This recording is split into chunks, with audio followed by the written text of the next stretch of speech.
Hi, before I start, here is me in a voice over telling you कि channel को subscribe कर लो। 50,000 हो गए तो मजे आ जाएंगे। बेल का बटन दबा देना और भी बेहतर। सारे रिव्यूज की खबर आती रहेगी। लाइफ में पॉलिटिकली अवेयर होना जरूरी है, कोई सवाल नहीं उठता है अगेंस्ट दिस। और जितना you continue to learn about global politics and politicians, उतना you want to hit your head against a wall. Watch K-pop videos all day. Get drunk and imagine a world where life is not a nightmare. Move back in with your parents क्योंकि real world handle नहीं हो रहा है. Or laugh. Just laugh at some of it. Just hold on to your tentacles, okay? And watch Humble Politician, Nagraj. Streaming now on Voot Select is Danish Seth's 10-part series Humble Politician Nagraj Season 1, directed by Saad Khan, written by them both. Nagraj is an MLA looking to become the CM of Karnataka, lekin to do so, he must form a coalition and get maximum people on his side. His party, the One Big Party, has to pick between most secular party and family-run party. Enter resort politics, horse trading, bribery, vishwasghat, basically everything which has no place in the democratic process, but it is very much a product of the same. Namaskara, dear friends. I am your humble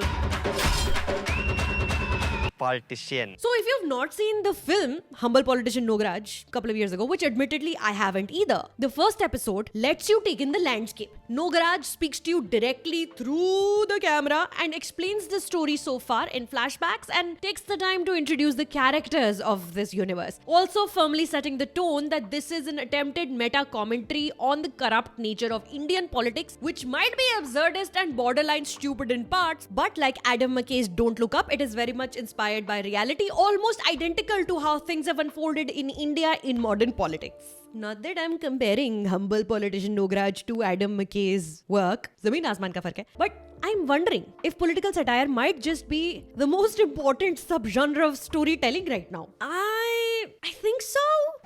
MLAs का क्या हुआ? The MLS are lost, madam. Are they MLAs or are they virginity?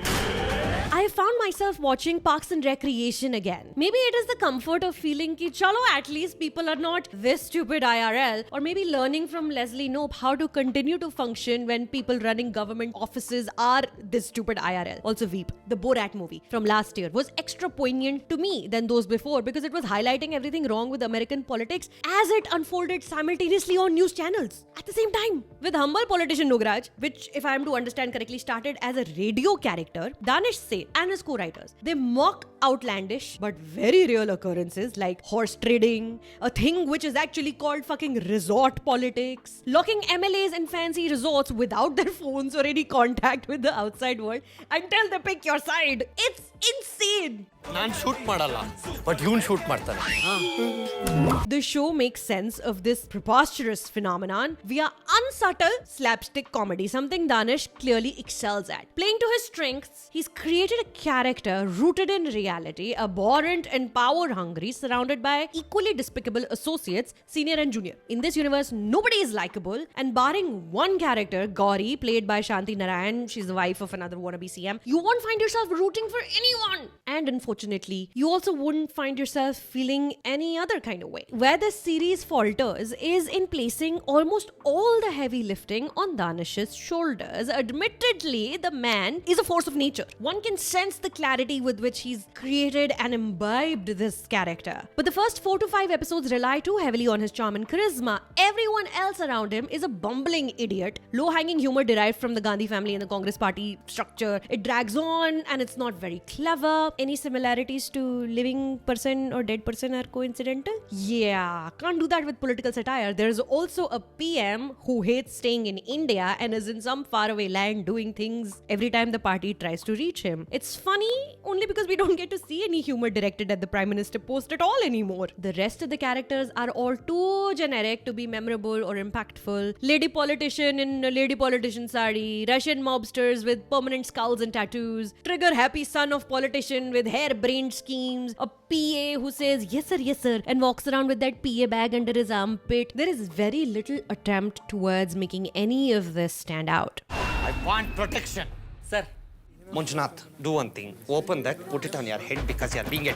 The only actor except Danish who works is the incredible Prakash Belavadi as KGB, Krishna Gundubala. Nagaraj makes up his own English as he goes, but KGB only speaks Kannada. And his attempts at trying to speak in Hindi are not played for laughs. The joke is on the Hindi speaker always, who doesn't understand what KGB is saying. All he wants to do, this character wants to become the chief minister. And watching a character say, please sir, please sir, please sir, I want to be CM sir, please, please sir, over and over again could have become the most annoying thing ever, but Prakash Belavadi makes it work really fun. Humble politician Nagaraj takes too long to get to the actual thought-provoking comedy, 5 episodes too long. But when it does, there are laughs in here. Because more often than not, the editing, background music and camera work makes the show look like a glorified YouTube sketch. I suspect it will lose viewers. Also, gayness needs to stop being a punchline. Sexual orientations aren't jokes. Do better. Give humble politician Nagaraj a shot this weekend, if only to Lord Woot Select for platforming political humor. It's not fair, Nagaraj. That's fair, dark and all that. Don't be a racist. For relation mein recommendation, watch last year's Borat subsequent movie film on Amazon Prime Video. Abhi wo chal rahi hai. I haven't seen political satire done better and go harder than Sacha Baron Cohen does. He actually derives pleasure by putting himself in real-world perilous situations only to bring to his audience the truth about the utter stupidity of the people in charge of global politics right now. But before you go do that, subscribe to my channel. We're getting there, slowly and steadily. आप भी आ जाओ साथ में.